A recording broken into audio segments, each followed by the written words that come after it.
Hey guys, and welcome back to my channel.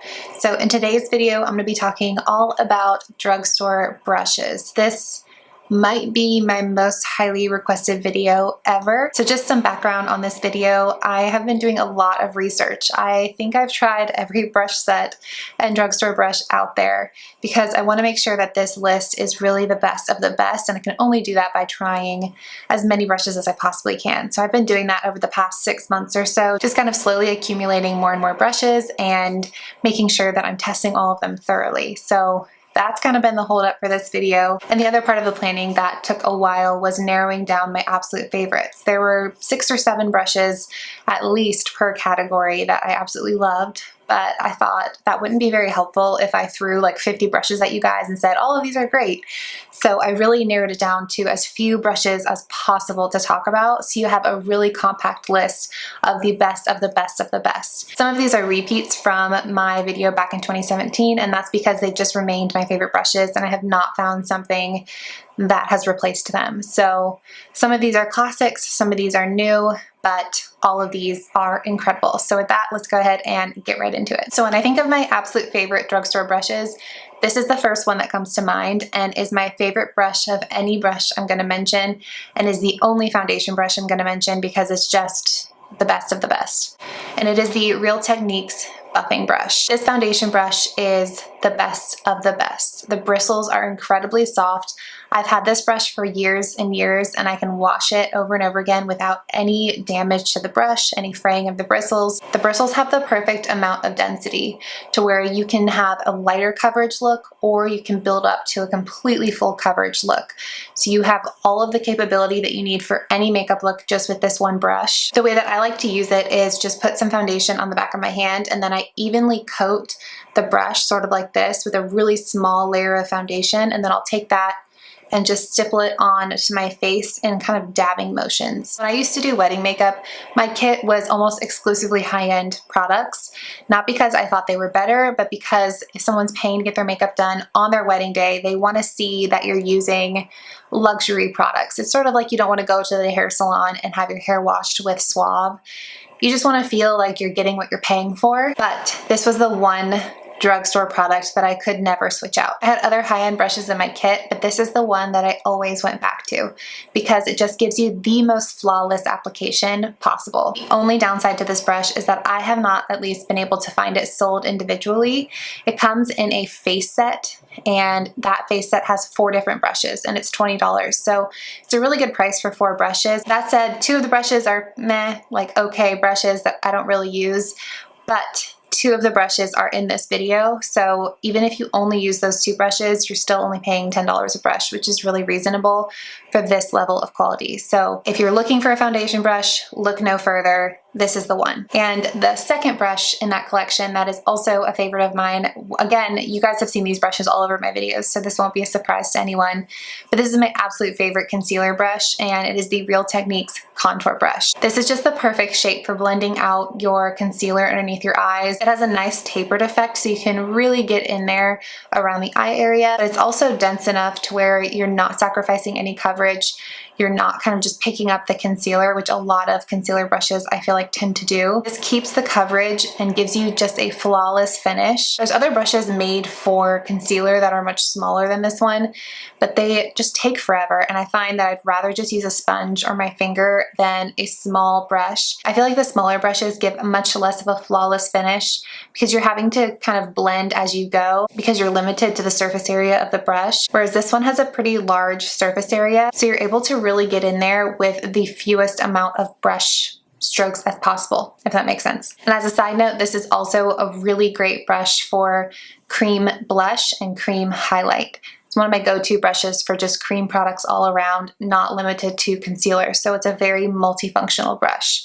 So like I said, these 2 are sold in a set for $20 along with 2 other brushes, which are fine, but not my favorite. These 2 though are worth the $20 all on their own. So that's it for complexion brushes. Those are the best of the best, but I also wanted to include a couple of options for sponges because I use them probably just as much as I use brushes, depending on the product that I'm applying. And the 2 best sponges out there, in my opinion, they're both $5, are the Sonia Kashuk sponge, which I put in my 2020 favorites, so again, not a surprise, and the e.l.f. Total Face Sponge. They both have the exact same shape, where they have kind of a flat area on one side, rounded area on the other, and a pointed tip. The e.l.f. one is just a little bit bigger than the Sonia Kashuk one and a little bit more porous. So of the two, I would say this one soaks up just a tiny bit more product than the Sonia Kashuk one, but nothing crazy. They both blend foundation and concealer like a dream, give you a flawless finish. They can both stand a lot of washing and reusing, both very durable, high quality sponges. And there's absolutely no reason to spend the $20 on a beauty blender with options like this at the drugstore. They're just absolutely fantastic. All right, next up we have powder brushes. And as much as I wanted to keep each category to one brush, I couldn't choose between the two. So I have two brushes for this category. The first is this EcoTools powder brush. This is such an incredible brush. I've had this for years. Again, very durable, can withstand a lot of washing and drying, shampooing and drying, and not lose its shape and not lose its quality. Again, for face brushes, I gravitate toward ones with a tapered effect because it gives you a lot more flexibility than the powder brushes that kind of continue to flare out. I'd rather not use a different powder brush for setting underneath my eyes than setting the rest of my face. And the shape of this one allows me to do both, whereas like I said, if it continued to flare, it would be a lot more difficult to get my concealer set underneath my eyes. This is a super soft brush. It feels so amazing on the skin, and it's also a brush that can be used in more than one way. I love this as a powder brush, but I also really love it as a bronzer brush for kind of an all-over glow when you're not wanting to go for the really chiseled effect with your contour or your bronzer and you just want to warm up the face overall. Maybe the foundation's a little bit too light, maybe it's summer and you just want to look glowy and bronzy. This is a perfect brush for that. The bristles are also pretty dense on this, so you're able to pack on the powder as much as you want. You can really dig your brush into that pressed powder or load on a lot of loose powder on this brush and then apply it to your skin, and it's gonna apply as much as you've put on your brush. So it really hangs onto the product and deposits it without wasting any, and you have a lot of flexibility. And if you want to do like a baking effect, you can do that with this type of brush, or if you want to just dust on a tiny bit of powder, you can also achieve that with this. Now that being said, the other brush that I chose, I would say if you are someone with dry skin, someone that doesn't apply a whole lot of powder, this might be a better powder brush for you. And this is the Sonia Kashuk Small Point Brush. I love Sonia Kashuk brushes. They are super high quality, and this one is no exception and is my favorite Sonia Kashuk brush of all of the ones that I've tried. This one again has that tapered effect, which I love in my face brushes, like I've said, and is a much smaller brush, so you have a lot more control as to where you're putting the product. So if you're just wanting to set your T-zone, you can just set your T-zone with this. If you just want to set your under eyes, you have that flexibility. It's also not quite as dense as the EcoTools one. It's a lot more, I don't want to say flimsy because that makes it sound like it's not high quality, but the bristles are more loosely packed, so this is not going to allow you to apply too much product.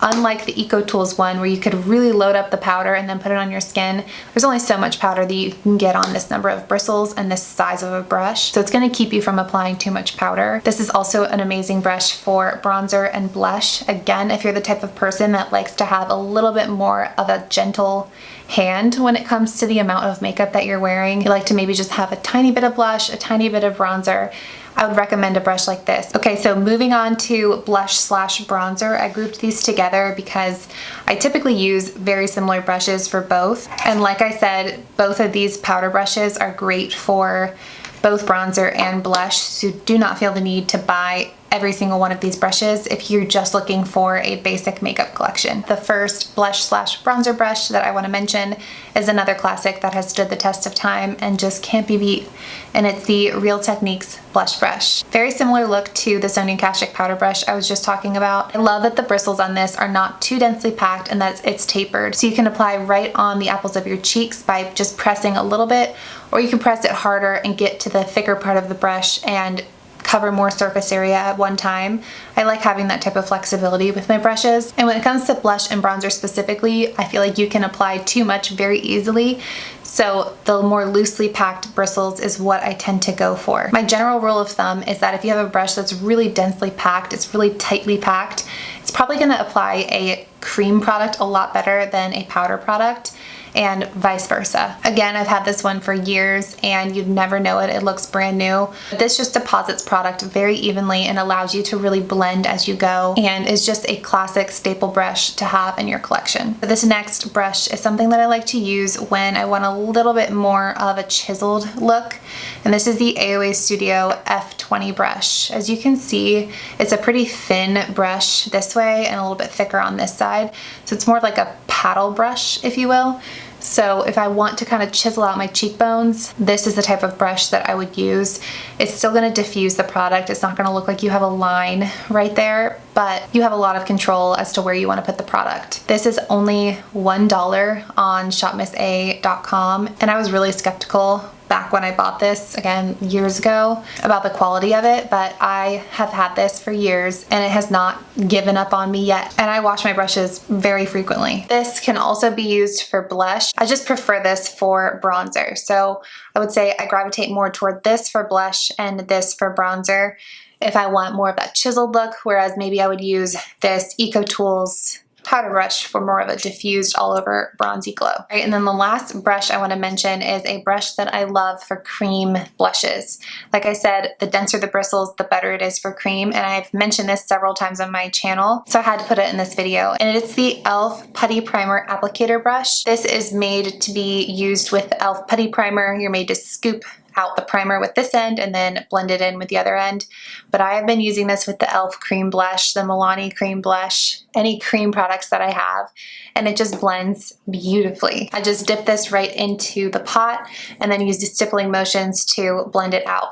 I've actually also used this for when I want fuller coverage foundation. I've used this for cream foundation as well. So if you're in the market for a cream blush applicator, this is the one. All right, I'm trying to pick up the pace here because I can feel this video getting long. I have two highlighting brushes that I want to mention, and they're very, very similar. I have a specific shape that I like for highlighting brushes. The first is the All Over Blending Highlighter Brush by Milani. This has kind of a similar shape to that AOA Studio brush that I just mentioned. It's kind of fanned out, but it's thin as well, so you have a lot of control as to where you want to put the product, and the bristles are not too densely packed, so it applies the product in a more natural way. You're not going to have like a streak of highlighter with a brush like this. It really kind of blends the product as you apply it with this brush. Of the two highlighter brushes I'm going to mention, I would say this is the one that would probably apply more of the highlighter to your face at a time than the other, so if you like more of an intense highlight, this is definitely going to give you the ability to do that. Whereas the other one is this Real Techniques setting brush. This brush is actually meant for setting your under eyes with powder, but I love it as a highlighting brush. This one's a little bit more tapered and the bristles are more loosely packed than this Milani one, so it's naturally going to pick up less product at a time. So this is one where you have the flexibility to really build up the highlighter rather than applying a good bit that first application. And that's something else I want to point out. Whatever the brush says is meant to be used for, just ignore it. If it looks like a shape that you want to use on a certain part of your face, then do it. I have 3 or 4 brushes in here that are not meant to be used for the way that I use them, and they're my favorite brush for the way that I use them. All right, last but not least are eye brushes. There are a couple of eye brush sets that are not drugstore, but they're really affordable and really high quality. Both of them are sold out right now, I just checked, but if you're interested in keeping an eye on them, I will link them down below. One is the Alter Ego eye brush collection. I talked about that in my 2020 favorites. Absolutely incredible. And the other is the Unit 202 eyeshadow brushes. Absolutely amazing. You would never know that they are only $30 for a set of 5. Like I said, not technically drugstore, but I wanted to put them in there as honorable mentions. The other that you can't technically buy in a drugstore or a Target that I want to mention are these ColourPop eye brushes. This, I believe, is the tapered blending brush, whereas this is the original blending brush. Both are incredible quality. I've had these forever. And the tapered blending brush is really good for that blown out crease, whereas the traditional crease brush is good for more detailed crease work. So again, not technically drugstore, but had to put them in this video. All right, now on to the drugstore brushes that you have to have in your collection that you can actually buy at a drugstore. The first is this Wet n Wild crease brush. Everyone needs this in their collection. It's an amazing crease brush. It's tapered, it's high quality, and it's $1. This is, I think, $1.12 at Target. This is all you need for so many eyeshadow looks. You can use this with your bronzer all over your crease and your eyelid. You can use this for more intense makeup looks. This is just a staple product at a super affordable price to have in everyone's collection. And then these other ones are another really affordable option from the drugstore. It's $5.99 for the set of these two. And there have been plenty of times where I've traveled and these are the only eye brushes that I've brought, and I've never missed not having other brushes with me. And these are the EcoTools eye brushes. These come in a set for $5.99 and you have everything here that you're gonna need. So on this brush, you have the Shade and Define brush. This is a really good brush for packing on lid color. You can also use it to blend out the crease a little bit. And then on the Define side, you've got more of like an eyeliner brush. You can use this to apply like a gel liner or just use a darker eyeshadow and line your lid with that. This also works as an eyebrow brush to apply like an eyebrow pomade. So that's one of the brushes. And then the other one is the Blend and Smudge. So this side is just a traditional blending brush. So you can use this to blend out the crease. And then down here is the smudge brush, which is great for blending out eyeliner or eyeshadow on the lower lash line. That's what I use this one for. So you can apply your crease shadow, pack on your lid color, line your lid, and then smudge out your lower lash line, all with this $5.99 brush set. These are, in my opinion, the must-have eye brushes from the drugstore. Now, if all these different brushes from all these different brands overwhelm you, and you just want a one-stop shop for an amazing brush collection, I have another video that I will link down below all about my #1 favorite affordable brush set. It's from BH Cosmetics and it covers all of the bases for everything that you're going to need. I didn't include those brushes in this video because I've already made a whole video on them, but I obviously absolutely love all of those brushes. So if you're looking for more of a one-stop shop, definitely go check out that video and give those brushes a try. But I hope this was helpful. I hope this format of narrowing it down as much as I could was helpful. I didn't want to overwhelm you guys with 10 brushes per category because this video would be forever long and then you guys would be like, well, which one do I buy? So give this video a thumbs up if you enjoyed it. Thank you so much for watching. Don't forget to subscribe while you're here and I will see you guys in my next one. Bye.